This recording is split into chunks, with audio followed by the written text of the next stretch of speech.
Welcome to today's vlog. My name is Teacher Izay. Our lesson for today is different reading techniques. Let's start with a warm-up activity. I will be showing you two images and you'll try to identify the difference between the two. You will only be given 5 seconds for each pair of image. Are you ready? Let's start.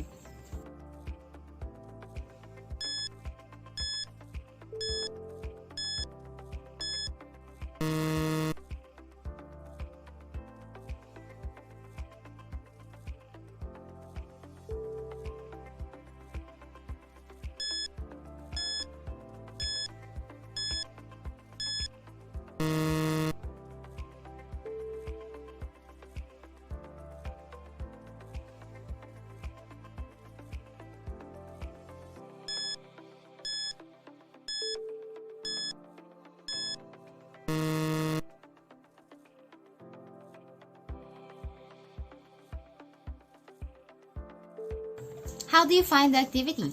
I hope you enjoyed the task. Now, it's time for the lesson proper.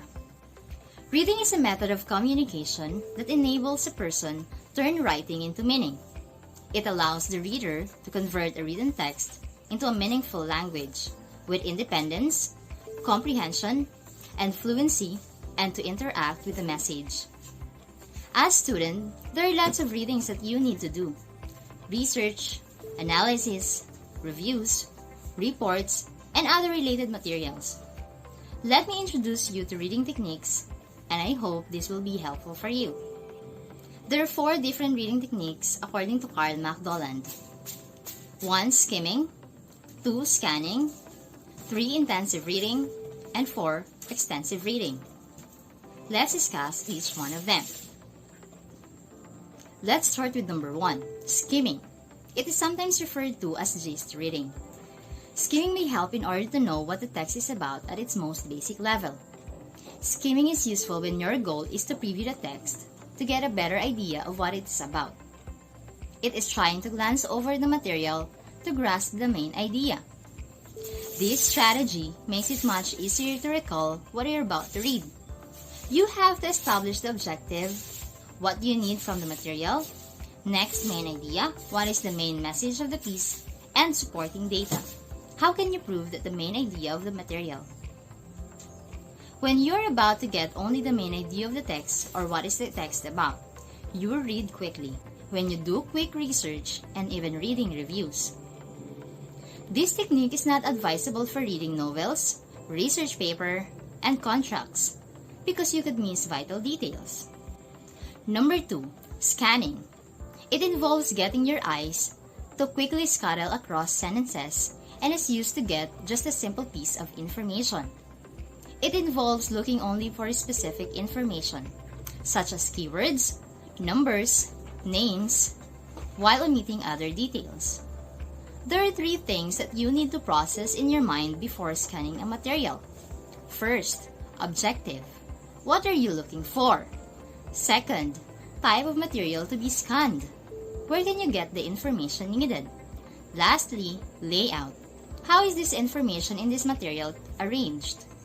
Example of scanning is when you are about to get the page number of a topic from a book. You move your eyes quickly by looking for the topic you need to find.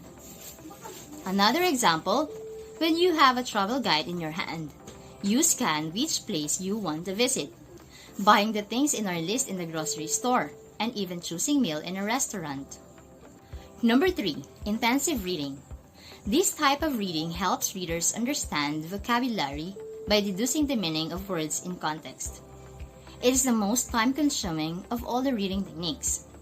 The main goal here is to retain information for the long term. It moreover helps the retention of information for long periods of time.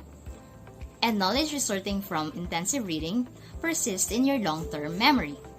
This method is recommended especially for language students as it helps them truly grasp the meaning of the words in context.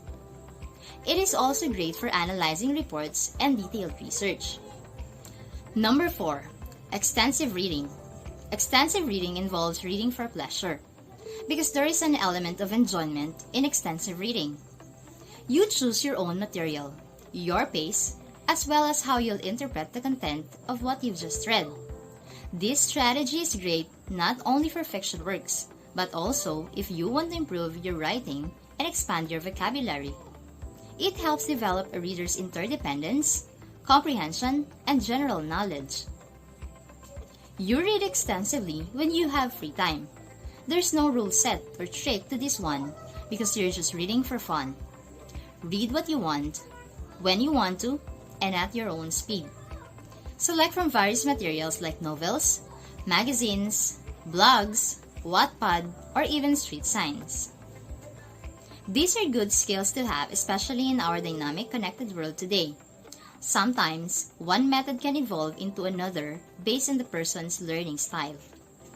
For instance, while skimming, you discover that you actually like the content, and so you read intensively to get the gist of each word. When it comes to reading, the rules aren't absolute. Knowing the best situations to use these reading techniques will allow you to maximize your efforts and get the information you need in the time allotted. If you've become so accustomed to one method, have faith that you can always master the other three. Now let's recall the different reading techniques by Carl MacDonald. 1. Skimming. 2. Scanning. 3. Intensive reading. And lastly, extensive reading. It's time to assess what you've learned from this lesson. You need to determine whether the statement is true or false about reading techniques. Are you ready? Let's start. Number 1. Extensive reading involves reading for pleasure. Number 2.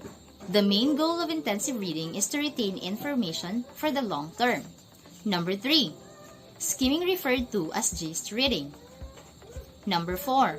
Scanning involves looking only for specific information such as keywords, numbers, names, etc. while omitting other details. Number 5. One technique is applicable for all types of reading. If you're sure with your answers, it's time to check. Number 1. True. Number 2. True. Number 3. True. Number 4. True. And number 5. False. I hope you got perfect score.